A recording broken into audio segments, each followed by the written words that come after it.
ሐኪም ከ3 ወር በኋላ ሁለቱም አይኖች ማየት እንደማይችሉ ነገረኝ። ስለዚህ ከ3 ወር በኋላ ያይም ማለት ነው።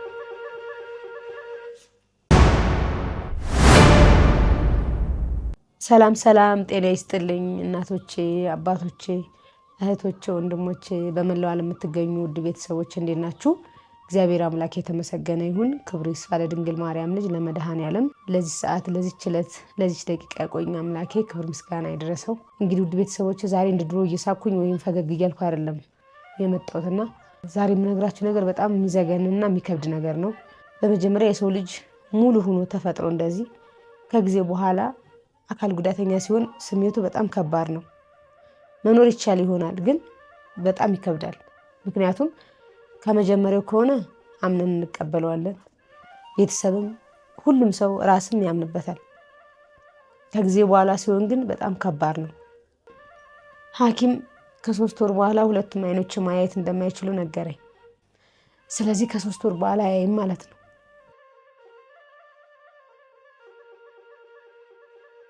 አካል ጉዳተኝነት በተለያየ ነገር ይመጣል። በመኪና አደጋ፣ በጦርነት፣ በተለያየ ነገር ብዙ አካል ጉዳተኞች ይመጣሉ። መኖርም ይቻላል። በእርግጥ ግን ደግሞ አይን ደግሞ ከምንም በላይ ነው። ይሄ የተከሰተው ደግሞ አንድ ቀን ቆሻሻ ልጥል ስወጣ ግራ አይኔን ጋረደኝ። ቀኝ አይኔን እንደዚህ በአይኔ ጨፍኜ ይዤ ግራ አይኔን አየሁት። ማለት አያይም። የህመም ስሜት ሲሰማኝ ቀጥታ ወደ ሕክምና ነበር የሄድኩት። ወደ ሕክምና ሲሄድ አይንሽ ውስጥ ውሃ ሞልቷል፣ መጠረግ ካልቻለ ከ3 ወር በኋላ ሁለቱም አይንሽ ማየት አይችልም፣ የግዴታ ኦፕራሲዮን መሆን አለበት አለኝ። በጣም ነበር የደነገጥኩት።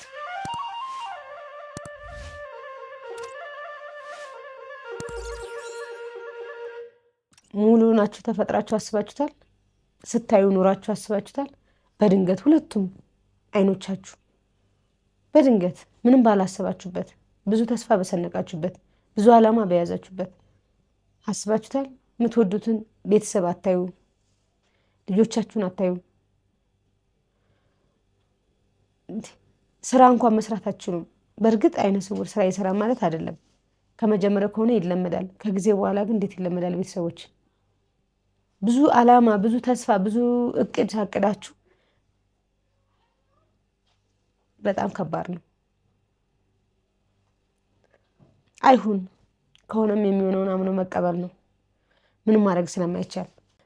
በተለይ ደግሞ በስደት ላይ ሆናችሁ ስደት ሀገር ላይ ያላችሁ ሰዎች ለስራ ሄዳችሁ ሰርታችሁ ለመለወጥ ሄዳችሁ ቤተሰብ ለመቀየር ልጆቻችሁን ለማሳደግ ታናናሾቹን ለማስተማር ለመርዳት ለመደገፍ ሄዳችሁ በድንገት ብትታመሙ በሕክምና ሁለቱም አይን ማየት እንደማይቻል ብትነገሩ ምንድን ነው የሚሰማችሁ?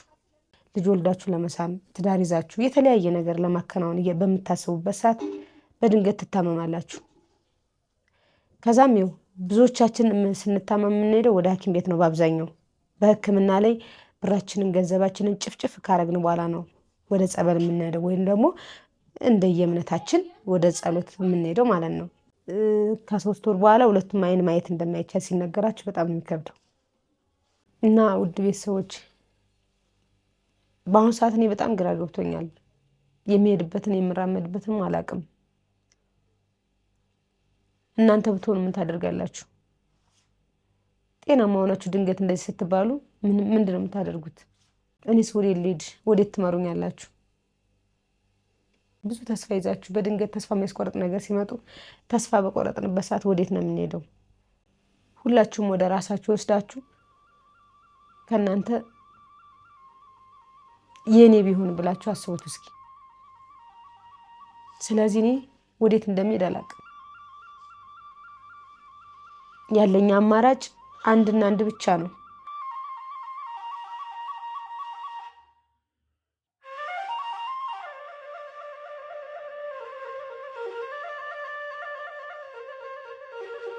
እንዴት ዋልሽ? ሰላም ዋላችሁ? እግዚአብሔር ይመስገን። እንዴት ነሽ? ሚጣ ደህና ናት? ቤተሰብ ደህና ነው? እግዚአብሔር ይመስገን። አይ ምንም ጉንፋን ነው። እኔ ምንሽ ነገ ጠዋት መጥሻ እንደ አንድ ቦታ አብረሽ ልትሄጂ ካላስቸገርኩሽ አብረን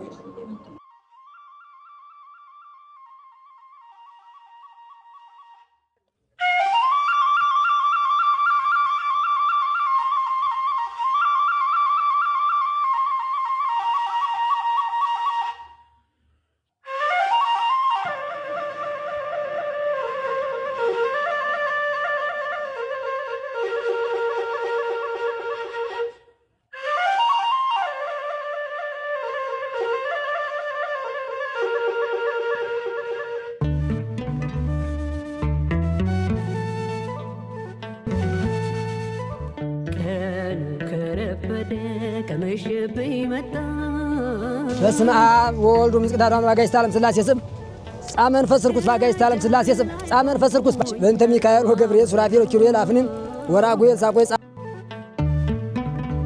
ውድ ቤተሰቦች ያው ዛሬም በድጋሚ የምገኘው ሾላ ማርያም ነው። ሾላ ማርያም ስገኝ እንግዲህ የዛሬው ከሌላው ጊዜ ለየት ያለ ነው። እቤት የጀመርኩት ታሪክ የኔ ታሪክ አይደለም። አንድ በውጭ ሀገር በስደት ሀገር የምትኖር እህቴ ናት ይህን ታሪክና እኔን የላከችኝ ያየችው ቪዲዮን ባለፈው 8000 ምናምን ብር ላባ ሰጥቼ ርክቤ ሲሄድ እኔንም ሰምታኛለች። እንደኔ ሆነች መስክሪልኝ መድረኳ ላይ ቆመች ስላለችኝ ወደፊት ደግሞ እግዚአብሔር ፈቅዶ እሷ ራሷ መታ እዚችው ቦታ ላይ ቆማ ትመሰክራለች እና ከራሷ አንደበት ከባለቤቷ አንደበት ሰሙታላችሁ አደራሽ ስላለችኝ ነው። እና ምንድነው አይኗን ሁለቱን አይኗን ያማታል፣ ሰውነቷን ሁሉ ያማታል። ከ3 ወር በኋላ አይንሽ ሁለቱም አይንሽ አገልግሎት አይሰጥም ይላታል።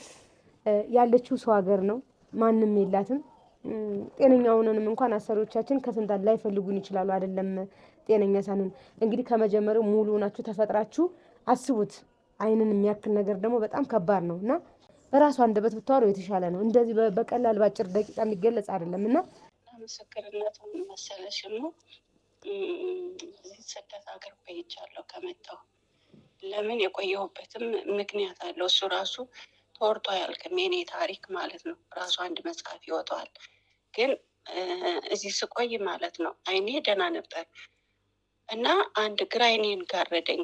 አንድ ቀን ወደ ቆሻሻ ልደፋ እየሄድኩ በቃ ምንም ነገር አይታየኝም እና ቀኝ አይኔን በእጄ ሸፍኜ ግራ አይኔን ላይ ስል ምንም ነገር አይታይም እና ደነገጥኩ፣ በጣም ደነገጥኩ። ቆሻሻውን ይዤ ሁሉ ዞረብኝ። ያን ቆሻሻ ደፍቼ መጣሁና በቃ እኔ ሁለቱም በቃ ፈዘዛ አይኔ ነበር የምለው። ከዛ ልክ በዛ ሰዓት የሆነ ዝግጅት ነበር ቤት ውስጥ። እሱ ካለፈ በኋላ እኔ ሐኪም ቤት መሄድ እፈልጋለሁ አልኳት። ሴትዮዬ ትንሽ ከበድ ያለች ናት ስልሽ ለሕክምናውም አትፈቅድም ነበረ። እግዚአብሔር መብርሃን ከያሽ ሁሉ ነገር ይከፈትልሻል። እመቤቴን መጀመሪያ አንቺ ከፊቴ ቅደሚ ነው የምል። ወደ እሷም ሲሄድ ጠዋትም ተነስቼ መብርሃን አንቺ ቀድመሽ በስራዬም በመንገዴ ብዬ እንደ አንቺ ነው የማለቅስባት። ከዛ ነገርኳት። ለምን ስትለኝ እኔ ወደ ውጭ ስወጣ አይኔ ምንም ነገር አያይም አልኳት። ሄድኩኝ። ሲሄድ ዶክተሩ ምንድን ነው ያለኝ? አይንሽ ውስጥ ውሃ ሞልቷል ነው ያለኝ። ውሃ ሞልቷል፣ ስለዚህ ይሄ ካልወጣ 3 ወር ነው፣ ለ3 ወርም ላይቆይ ይችላል፣ ሁሉም ይጠፋል አለ። በጣም ደነገጥኩኝ፣ የባሰ ደነገጥኩኝ። ከዛም መብርሃን እንዴት ነው የምሆነው? በስደት ሀገር ጭራሽ አይኔ ምንድን ነው የምሆነው? ግራ ተጋባኝ፣ ጨነቀኝ። ከዛ እና ምንድን ነው የሚሻለው ስል በቃ አመልያ መሆን አለብሽ ማለት በዚህ ሀገር ኦፕሬሽን መሆን አለብሽ ተባል። ኦኬ አልኩ። ራሴ ፈረሙ። ማንም ይፈርምልኝ ነገር የለም። ከዛ ፈረምኩኝ። ልክ ከወር ሜዲካል በኋላ ተጠረገልኝ። መብርሃንን ይዤ በደረቴ ይዤ በስልኬ ከበር ውስጥ ይዤ ማለት ነው። ሁሌም ከዶክተሮች በፊት አንቺ ቅደሚ ነው የምለው። ስወጣም ሲሄድም በቃ ተኝቼም ስነሳም እንደ ጓደኛዬ፣ እንደ እናቴ፣ እንደ እህቴ፣ እንደ ዘመዴ፣ እንደ ጓደኛዬ ማውራት እሷ ነው። እሷም ደግሞ ምንም አላሳፈረችልኝ፣ ሆነልኝ። አንድ አይንሽም ደግሞ ምንም ከጊዜ በኋላ እንደዚህ ይሆናል ተባልኩ። እሱንም እንደገና ያነስ ጨርስ ደግሞ የሱ አሁን በዚህ በፈረንጆች 26 ይሄን ቀኝ አይኔን ሆንኩ ኦፕሬሽን ማለት ነው። ሁለቱ ታስተካክሉልኛል። መብርሃንም ብዬ አፍሬ አላውቅም። በጠራኋት ሰዓት ቀድማ ነው የምትደርስልኝ። በጨነቀኝ ሰዓት፣ ግራ በገባኝ ሰዓት፣ ምንድነው የምሆነው ብዬ ተስፋ በቆረጥኩበት ሰዓት የማይፈታውን ጨለማውን ወደ ብርሃን ትቀይርልኛለች። እኔ ተናግሬ አላውቅም። አንደበት ሁኝኝና እንደው በቃ ወለተ ትንሣኤ ብለው እንዲጸልዩልኝ መብርሃን ያደረገችልኝን ተአምር ለአንቺም በረከት ነው፣ ለእኔም ደግሞ እረካለሁ። ስለዚህ እዛ በሄድሽበት ቤተ ክርስቲያን ሄደሽ የክርስትና ስሜ ወለተ ትንሣኤ ነው እንድታስገቢልኝ በመብርሃን ስም እጠይቅሻለሁ። አውቃለሁ እንደሚደክምሽ፣ ግን መብርሃን ደጅ ደግሞ ወደ እሷ ስትሄጂ ትበረቻለሽ። በሆድሽ ያው እርጉዝ ነፍሰ ጡር እንደሆንሽ አውቃለሁ። መብርሃን በሰላም እንድትገላግልሽ እኔም እጸልይልሻለሁ። ምንም ደካማ ብሆን ለራሴም ባልሆን መብርሃን እሷ በሰላም እንደምታገላግልሽ እጸልይልሻለሁ። ስለዚህ ድካም አይደለም ወደ እመቤቴ ቤት ስትሄጂ። እኔም ስሰማው ሰውነት እየተንቀጠቀጠ ነበር የሰማሁት። ደስ ብሎኝ ነው የመጣሁት እና መልእክቴን እየመጥቻለሁ። እናንተም ደግሞ ባላችሁበት፣ በነገራችን ላይ እግዚአብሔር ልብን ያያል። መብርሃን የትም ቦታ አለች። ዋናው የኛ ጥረት ነው። እኔ እዚህ ቤተክርስቲያን ስመላለስ ስመጣ ንጹህ ሰው ወይ ጻድቅ ሰው አይደለም። በጣም የረከስኩ ኃጢአተኛ ሴት ነኝ። እንደኔ እግዚአብሔርን ያስቀየመው የለም። እውነት ለመናገር እንደኔ ልጇን ይኸው ቤቷን ያለው ልጇን ያስቀየመባት የለም። ምክንያቱም ምንም በቃ ረጅም ቀሚስ ስለለበስኩ ምናምን እንዳይመስላችሁ፣ ማርያም ቀሚስ ስለለበስኩ ምናምን እንዳይመስላችሁ። ኃጢአቴ ከጸጉሬ እስከ ጥፍሬ ነው፣ ከጥፍሬ እስከ ጸጉሬ ነው። በጣም ነው ፈጣሪን የምበድለው የምደፋፈረው። እውነት ለመናገር ግን መሀሪ ነው እግዚአብሔር፣ የትም ቦታ ሆኖ ይሰማል። እና ብዙዎቹ አንዳንዴ እኔን እንኳን አልሰማኛል እያሉ ያወሩኛል። እግዚአብሔር ማንኛውንም ሰው ይሰማል፣ የትኛውንም ሰው ይሰማል። ምናልባት እግዚአብሔር የሚዘገየው ለእኛ የማይጠቅመን ነገር ማራቅ ስለሚፈልግ ነው። በህይወቴ እኔ እኮ እመቤቴን እኮ እንደ ሰው አኩርፊያ ታውቃለሁ። ለምን እንደዚህ አታደርግልኝም? ይሄ ነገር ለምን ይደጋገማል? እመቤቴ እኔ እንዴት ነኝ ምንድን ነኝ ብዬ እንደ ሰው በቃ የሆነ ማርያምን አኩርፊያት የማውቅ ሰው ነኝ እኔ። የትኛው ጻድቁኝ ነው እሷን እኔ ማኮርፍ? ይሄ ያለማገናዘብ ነው እንጂ። ስለዚህ ያ ነገር ሲቆይብኝ እኔ ለእኔ ስለማይጠቅመኝ ነው። ቆይቶ ያ ነገር የሚጎዳኝ ሆኖ አገኘውና መልሼ ደግሞ አልቅሼ ይቅር በይኝ በቃ ይቅርታ ጠይቃለሁ መልሼ ስቅስቅ ብዬ አልቅሼና እኛ የሚዘገይብን ወይ የሚቆይ ወይ ያ ነገር የማይሆነው የኛ የማይጠቅመን ነገር ስለሆነ ነው። እኔ በተረዳሁት አቅም ማለት ነው። እኔ በህይወት ዘመኔ ወላዲት አምላክ ክብር ምስጋና ይድረሳት ከነ ልጇ የጌታዬ እናት ምስጋና ይድረሳት። አንድ ቀን እሷን ጠርቼ አፍሬ አላውቅም። ስለዚህ ስደተኛ እህት ወንድሞቼ በመላው ዓለም ያላችሁ በየትኛውም ቦታ ሆናችሁ ጸሎት አድርጉ። እኔንም መላክ ከፈለጋችሁ እኔ ደስተኛ ነኝ። በየትም ቦታ ብትልኩኝ እናንተ በላካችሁኝ ቁጥር እኔ እየተባረኩ ነው። አንዳንዶች አሁን እንደዚህ ነፍሰ ጡር ነሽ እንዴት? በፍጹም ልጅም አብሮ ነው የሚባረከው። የሚመጣው እኮ ወደ እናቱ ቤት ነው። ያልሆነ ቦታ ወይ ጭፈራ ምናምን አይደለም እየላካችሁኝ ያላችሁ። አንድ እርምጃ ወደ ቤተክርስቲያን በመጣው ቁጥር ለእኔም ትልቅ ጽድቅ ስለሆነ እንዳትጨናነቁ እንዳትሳቀቁ እዘዙኝ ነው እኔ እና እግዚአብሔር የተመሰገነውን መብርሃን ያደረገችው በጣም እንጃ ባዛኝ እና አባ እንዳላወራ ብዬ ነው። በስመ አብ ወወልድ ወመንፈስ ቅዱስ አሐዱ አምላክ። ውድ ኢትዮጵያ ኦርቶዶክስ አማኞች ሆናችሁ በውስጥ ሀገራትም በውጭ ሀገራትም ያላችሁ በእውነቱ ሰላም እግዚአብሔር ከእናንተ ጋር ይሁን። ይቺ እህታችን በጣም እግረኛ ሆናለች። አሁን እግረኛ ታዛዥ ሆናለችና በባለፈውም ቢሆን በላካችሁ መሰረት 8000 ወደ 200 ብር የሚሆን ባልሳሳት አስገብታለች። አምጣ ደርሶናለች። ቤተክርስቲያንም እያሰበች ነው። አሁን ደግሞ በውጭ ሀገራትም ያሉት በእውነቱ ነገር እኛ የምንናገረው ውዳሴ ከንቱ እንዳይሆንባችሁ በማለት ነው እንጂ ብዙ ነገር መናገር ይቻላል። እመቤታችን ታምሯ ግን አይደለም ከጸበሏ መጥቶ የዳነ ቀርቶ አይደለም አጸዷን የተረገጠ ቀርቶ አይደለም በቃል ኪዳኗ የተማጸነ ቀርቶ በውጭ ሀገራት ባለበት ቦታ ላይ ሆኖ የእመቤታችን ስም ከጠራ የእመቤታችን በረከት የማይደርስበት ነገር የለም። እምነት ካላችሁ ይህንን ሾላ ተነቅለ ክድ ጥሉት ይሄዳል ነው ጌታ ኢየሱስ ክርስቶስ ለሐዋርያት ሲናገራቸው። ባላችሁበት ልቦናችሁ ሳይደነቁዝ ልቦናችሁ። ምክንያቱም ጌታ ኢየሱስ ክርስቶስ ያችን ሴት ምንድነው ያላት? ሐዋርያት ከተሰባ እቺ ሴት ወገር የተባለ በዘበረ ወይም ያቺ ደም ሲፈሳት የነበረ ሴት ወም እየተጨነቀ ያለበት ሰዓት ላይ ግን ጌታ ሆይ ጌታ ሆይ እያለች የልብሱን ዘርፍ በመያዝ ኃጢአተኛ ነኝ ብዬ እንዳልተጠጋ ብላ የእሱን የልብሱን ዘርፍ በመንካት ድናለች። ስድን ምንድነው አለ?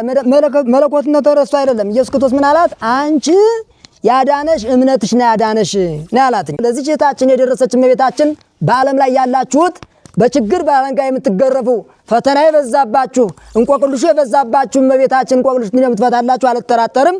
አሁን በዚህ ቦታ ላይ ሆነን በእሷ ስም ነው የምናገረው። ይህን ድምፅ የምትመለከቱት ሁሉ ወይም የኔ ገብረ ሥላሴ ድምፅ እንዳይመስላችሁ የድንግል ማርያም ድምፅ ነው። በእውነተኛው ምሕረት አደባባይ በእውነት በቤተ መቅደሷ ደጃፍ ሆነን የምናገረውና ሰላም እግዚአብሔር ከሁላችሁ ይብዛልን። እህታችን ምን ነበር? ወደ እህታችን ምን የተደረገልሽ አንቺ? ጥር 19 እሙዬ ጋር ነይን ሂድ ሾላ ማርያም አለች። እኔ እየሄድኩኝ አይደለም ለእኔ ከውጭ ሀገር ራሱ እየሰማቻቸው ጸሎት የተደረገላቸው ስለታቸው ተሰምቷልና ነይን ሂድ ብላ እሙዬ ይዛኝ መጣች። እዚህ እምዬ ቅድስት ድንግል ማርያም እኔንም ጸሎቴን ስሚ፣ ከውጭ ሀገር ያሉት እየሰማሻቸው ስለሆነ እኔ በቤትሽ መጥቼ አታሳፍሪኝም ትሰሚኛለሽ ብዬ ተስዬ ሄድኩኝ። 2000 ብር አስገባለሁኝ እና ቤት ስጭኝ ልጄ ህፃን ልጅ ስላለች ለእሷ ስትይ ቤት ስጭኝና በቃ ስለቴን መጥቼ አስገባለሁ ብዬ ተሳልኩኝ። ከዛ ቤት ምንም ጣጣ የሌለበት ኮንዶሚኒየም ቤት ቆንጆ ቦታ ላይ ከዛ ሰጠችኝ። ካርታውን በስም ያዙሬ መጣሁኝ። ዛሬ የካቲት 16 ስለቴን ላስገባ መጣሁ። በአንድ ወር ባልሞላ ጊዜ ስለቴን ሰማችልኝ። እንዲሁም አድናኝ ታምሜ ነበረ። የዛን ቀን አባ ጸሎት አድርገውልኝ በእመቤታችን ስም ድኜ ጸሎቴንም ሰምታይ በሰከንድ አደረገችልኝ እና እግዚአብሔር ይመስገን። እኔ እንዴት ቃላት የለኝም፣ ልትረዳትም አልችልም። እምዬ ድንግል ማርያም እኔንም ሰምታኛለች፣ እናንተንም እዛው ሆና እየሰማቻችሁ ነው። እመቤታችን ትባርክልን፣ የበለጠውን ደግሞ ትፈጽምልን። እግዚአብሔር አምላክ ይጠብቅልን። እንግዲህ እኔም ወደ መልእክቴ ስመጣ እንዲህ ባለ ታሪክ እንደው ዝም ብዬ ለጣም መግዣ ሄደሽ ምስክርነት ስትሰጪ ባሉት እንዳትሄጂ ለጣም መግዣ ብላ 9500 ብር ልካለች። አንድ እህታችንም ስሟን እንግዲህ መብርሃን ታውቋለች 11200 ብር ልካለች። አንድ እህታችንም እንደዚሁ እነሱ ራሳቸው የላኩ ሰዎች ስለሚያውቁት ስማቸው እንዲገለጽ አይፈልጉም። እመቤቴ ታውቋለች እኮ። ስለዚህ አንድ እህታችንም 8500 ብር ልካለች። እሱን እንግዲህ ስንደምረው 29200 ብር ለአባ ሰጣችኋለሁ። እናንተ አውቃለሁ እንዲቀረጽ ምናምን አትፈልጉም። ነገር ግን ያው መልእክቱ አንደኛ የተደረገው ነገር ሰይጣን ክፉ ነው። በእያንዳንዳችን ዙሪያ ተስፋ ማስቆረጥ ይወዳልና እንደዚህም አለ። እናንተ እንኳን መታችሁ እንትን ባትሉ እዛው ናችሁ መላክ ትችላላችሁ፣ ለጣል ለጧፍ። እንደገና ደግሞ ተሳሉ፣ ዝም ብላችሁ ስለታችሁ ሲደርስላችሁ ታስገባላችሁ። ግዴታ አምጡ ምናምን አትባሉምና 29200 ብር ተረክቤያለሁ። ከማን ከሁለተ ሥላሴ ተቀብያለሁኝ። እናንተም ባላችሁበት እኔም አላፍንም በሰላም ለኬ ብዙዎቹ እየደወላችሁም እንቆቅልሹ ተፈቶልናል አባታችን በጸሎት አስቡኝ እያላችሁ ነው። ነገራችን ላይ ግን እኔን ኃጢአተኛ ሰው ነኝ፣ በደለኛ ሰው ነኝ። እኔ ድንግል ማርያም ስም ጠርቼ ስለማላፍር እምነት ስላለኝ እንጂ በጣም ደግሞ የበቃት ያለኝ አይደለሁም። ግን በጸሎቴ ደግሞ አላፍርም። አስባችኋለሁኝ ድንግል ማርያም በምታውቀው እኔም አስባችኋለሁ በምችለው።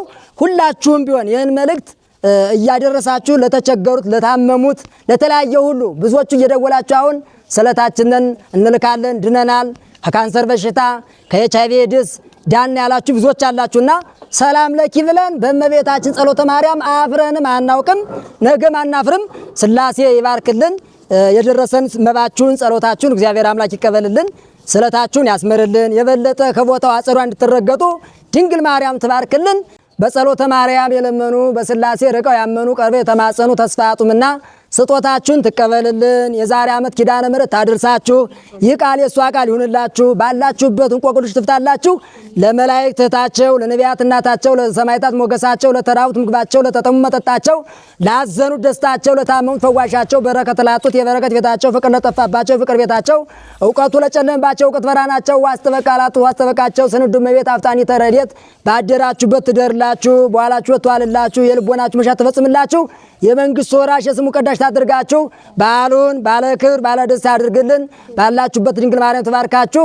አቡነ ዘበሰማያት ይትቀደስ ስምከ ትምጻእ መንግሥትከ ወይኩን ፈቃድከ በከመ በሰማይ በሰማይ ከማሁ በምድር ሲሳየነ ዘለለዕለትነ ሀበነ ንድግለነ አበሳነ ወጌጋን ከመ ንሕዛብ በሰኔ ታባነ እግዚኦ ተመስጥ ሀላርን ወላንም ኩልኩስ መዚያ ከይቲ መንግስት አይሎ ስባት ለዓለም ዓለም በሰላም ቅዱስ ገብርኤል ማለት ወስተ መራ ሰላም ለኪ ድንግል በናኪ ወድንግል ሳኝ እግዚአብሔር ጻው ሰነች ብሩክ አንቲ ማርስ ወቡር ፍሬ ክርስቲ ተፈስህ ፈሰይቶ ምን ጸጋ እግዚአብሔር ልጅ ጸልይ ወሳል ምረታው ቆልኪ ኢየሱስ ክርስቶስ ከመ እስራኤልና ተንጸነች ማይሰራ ኃጢአቱን ወልደ እግዚአብሔር ይፍታ። እግዚአብሔር ባርክልን። ተቀብያለሁ ከሁለተ ሥላሴ። ያንቺ ስም ምንድነው? ተጨማሪ ነው? የራስሽ ነው?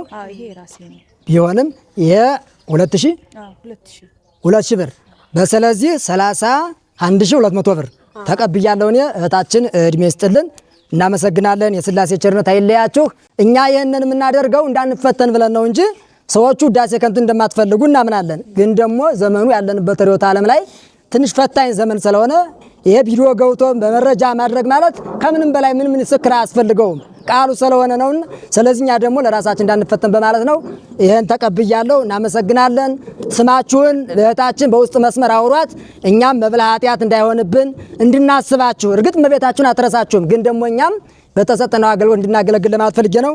አመሰግናለሁ። ሰላም እግዚአብሔር እናንተ ጋር ይሁን። ስለ ቤተክርስቲያኗ ማወቅ ከፈለጋችሁ የአባን ስልክ ቁጥር እናስቀምጥላችኋለን። ሙሉ መረጃውን እየደወላችሁ ማወቅ ትችላላችሁ። እዚሁ አዲስ አበባ ውስጥ ነው። ሾላ ማርያም ናት። አዲስ አበባ ውስጥ ከ49 ትንሽ ገባ ብሎ እኛ ከቤቴ ድረስ በእግራችን ነው የምንመጣው። በጣም ቅርብና በጣም ሰሚናት። ሁላችሁም እየመጣችሁ ጸሎት እያደረጋችሁ አስራት በኩራታችሁ እንድታስገቡ። እጣን ያስፈልጋታል፣ ጧፍ ያስፈልጋታል። አካባቢው ላይ ብዙም ሰው ስለሌለ በጣም ታሳዝናለች እና ብዙ አይደለም የእጣን የጧፍ መላክ ትችላላችሁ። እንደገና መካችሁ ተስላችሁ ስለታችሁ ሲደርስላችሁ ምስክርነት ሰጥታችሁ መሄድ ትችላላችሁ ማለት ነው። የአባን ስልክ እናስቀምጥላችኋለን። በሱ እየደወላችሁ ሙሉ መረጃ ማግኘት ትችላላችሁ። እኔንም መላክ ከፈለካችሁ እኔ ደከመኝ ሰለቸኝ አይደለም። ግን ደግሞ ለተቸገራችሁት እንጀራ ብላችሁ ተሰዳችሁ በውጭ ሀገር ሆናችሁ የእግዚአብሔር ቃል የጠማችሁ ሰዎች ስላላችሁ ለእናንተ እንዲደርስ ብለን ነውና በ0984 06 1997 ብላችሁ ብትደውሉ የቤተክርስቲያን አገልጋይ ገብረስላሴ እባላለሁኝ። እኔም የምታክሰው አይደለሁም፣ ደከመኝም ምን ሰውም አይደለሁም። በእመቤታችን ስም አስባችኋለሁ። ወስብሐት ለእግዚአብሔር ወለወላዲቱ ድንግል ወለመስቀሉ ክቡር። ይቆየን። በሰላም ሆኑ። መልካም በዓል ይሁንልን። እናመሰግናለን።